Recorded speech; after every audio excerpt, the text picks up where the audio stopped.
Hey, Factory is one of the smallest maps in Tarkov, but somehow also one of the most complex. Most deaths here feel random, fast and unavoidable. That's partly because Factory is chaotic, but also because most players never learn its structure. Once you understand how Factory is layered, where those layers connect and how movement actually flows, the map becomes predictable.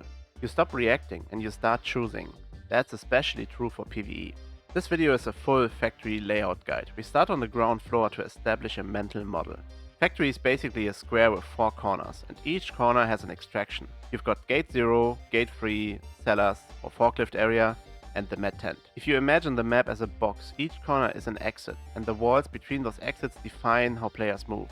Between gate 0 and gate 3, the wall is the office area. This is one of the most important dividers to the map and a constant source of early fights. It blocks sightlines, funnels movement and anchors the entire old side of Factory. Between gate 3 and cellars you have the glass hallway, long, exposed and dangerous if you move through it carelessly. It connects parts of the map that look close on paper, but feel very far apart once shots start flying.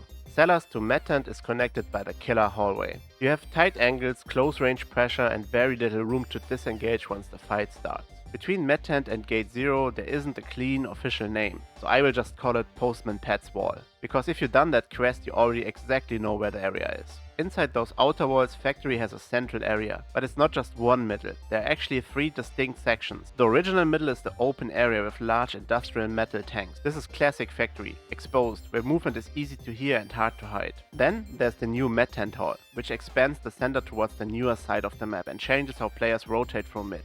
Here you have a lot of cover, but keep your eyes at the rafters. People often kill you from above here.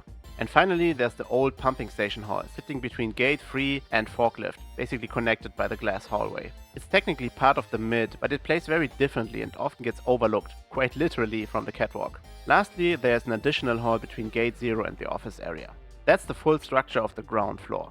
Above that we have the middle floor, and this one is much simpler. On the office side, the middle floor is basically just the bathroom. It's there to connect the 2 stairs inside the office, and it has a window outside where you go to the woods transit and the main gate extract. It doesn't control the map in a meaningful way, except for the sound you're making running in bathroom, which is quite distinct.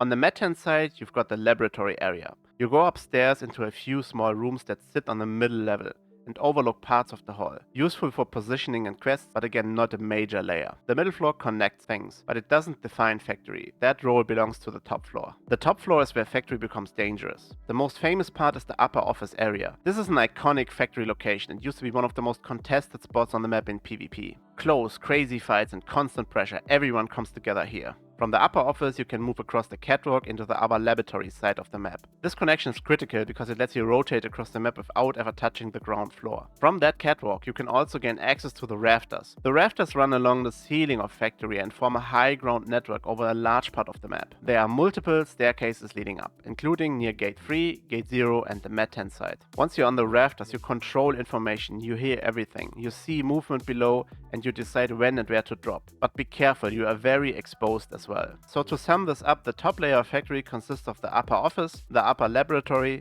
and the rafters tying everything together. Finally, underneath of this all, we have the tunnels. The underground is the most complex part of Factory, but also one of the most powerful once you understand it. It connects large parts of Factory below ground and gives you an alternative routing almost everywhere. Starting under the office area, there are new tunnels that connect to the original underground system. From there you can reach the tunnel with camera bunker door, which is a scav extract, and then continuing the same path towards gate 0 is the PMC extract. From the office tunnels you can also move towards the central underground, roughly below the metal tank area on the surface. From that central location, the underground branches out. One direction leads to the flooded area, which is below the med tent and contains the lab transit. From the flooded area you can continue towards cellars, reconnecting with the original underground, but also into a few newer sections. There are additional underground connections between cellars and gate 3. One of those paths lets you surface at the glass hallway, close to the pumping station hall. Many of these tunnels interconnect, creating a system that's very twisting and maze-like, with multiple ways to reach the same destination. That complexity is exactly what makes the underground so strong. It gives you options. You can reroute, disengage, and avoid open fight, and escape bad situations. If you run into Tagilla or things go sideways, the tunnels often give you a clean way out. So that's the full factory layout. Once the structure clicks, factory stops being chaos and it becomes a map about routing, timing, and choosing. Next, let's briefly talk about loot on factory, and I want to keep this simple. Yes, there are decent loot spots spread across the map, but if you're playing factory efficiently, everything revolves around the office area. In offices you have 2 safes, one on the ground floor and one on the upper office floor. On top of that you have drawers and the famous jackets. This is one of the easiest and fastest loot runs in the game. 2 safes, 2 jackets, and then out. Minimal movement, minimal risk, very consistent value. A second, more condensed loot area is the med tent side and the flooded underground below it. You'll often find large crates down there, and because it's slightly off the main floor, it's usually safer than people expect. Okay, now let's go quickly over the important factory quests. First up, Delivery from the Past, one of the most notorious early game quests. The drop spot is right next to Gate 3, close to the office area. In PvP especially, this spot is often naded because people farm easy grenadier kills here. Be careful.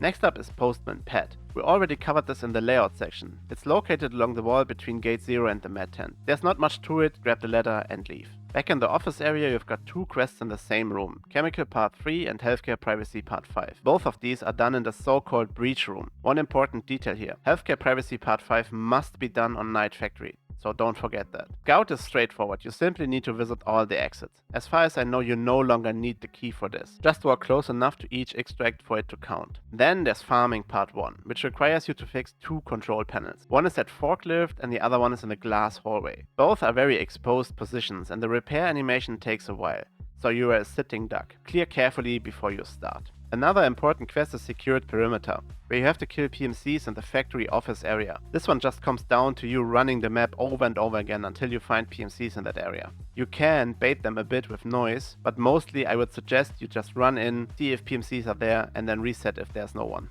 While there are other factory quests, they are much more late game. If you're on those quests you probably know factory inside out, and I won't include them in a beginner focused guide.